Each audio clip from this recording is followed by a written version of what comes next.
एक बार एक घाट के किनारे एक साधु अपना डेरा डाले हुए था। वह वहीं बैठा रहता और एकाएक चिल्ला उठता, जो चाहोगे सो पाओगे। कई लोग उस रास्ते से गुजरते थे। उसे ऐसा चिल्लाता देख लोग उसे पागल समझ लेते थे। कई लोग उस पर हंसते तो कई लोग उसका मजाक बनाते। फिर एक दिन उसी रास्ते से एक युवक गुजर रहा था। वो बेरोजगार था। उस साधु की आवाज उस युवक के कानों में पड़ी। वो अब भी वही चिल्ला रहा था कि जो चाहोगे वो पाओगे, जो चाहोगे वो पाओगे। यह सुनकर युवक साधु के पास पहुंच गया और उससे पूछा कि क्या सच में मैं जो चाहूंगा वो मुझे मिल जाएगा? क्या आप सही में मुझे दे सकते हो? इस पर साधु बोला कि सबसे पहले तुम्हें ये बताना होगा कि तुम चाहते क्या हो। तब युवक बोला, बाबा मैं चाहता हूँ कि मैं एक बहुत ही बड़ा हीरो का व्यापारी बनूं।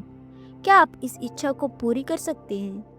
साधु ने कहा, जरूर बेटा, मैं तुम्हें दो चीजें देता हूँ। इसमें से एक हीरा है और एक मोती। इनसे तुम जितने चाहे हीरे मोती बना सकते हो। यह सुनकर युवक बहुत ही खुश हुआ। साधु ने युवक से कहा कि वो अपनी दोनों हथेलियां आगे बढ़ाए।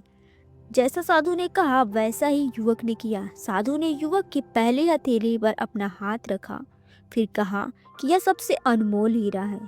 इससे तुम जितने चाहे उतने हीरे बना सकते हो। यह हीरा है समय। इसे मुट्ठी में जकड़ कर रखना, इसे कभी भी हाथ से निकलने मत देना। फिर साधु ने युवक की दूसरी हथेली पर एक मोती रखा और कहा कि अगर किसी भी काम में समय लग रहा है तो इस मोती को धारण कर लेना। यह मोती धैर्य है।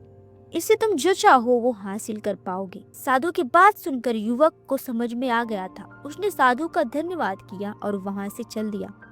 साधु से उसे दो गुरु मंत्र मिले थे। उसने सोच लिया था कि वो समय नहीं गवाएगा और धैर्य से भी काम लेगा। कुछ ही समय बाद युवक ने एक बड़े हीरे के व्यापारी के पास काम करना शुरू कर दिया। वह व्यवसाय का हर गुण सीखता चला गया और कुछ समय बाद हीरे का बड़ा व्यापारी बन गया। फ्रेंड्स, अगर आप कोई भी लक्ष्य प्राप्त करना चाहते हैं तो आपको समय और धैर्य दोनों की आवश्यकता होती है। बिना समय व्यर्थ किए और अपने लक्ष्य की ओर बढ़ें। साथ ही अपने धैर्य को भी कभी भी न छोड़ें, क्योंकि बिना धैर्य के आपको सफलता नहीं मिल सकती। तो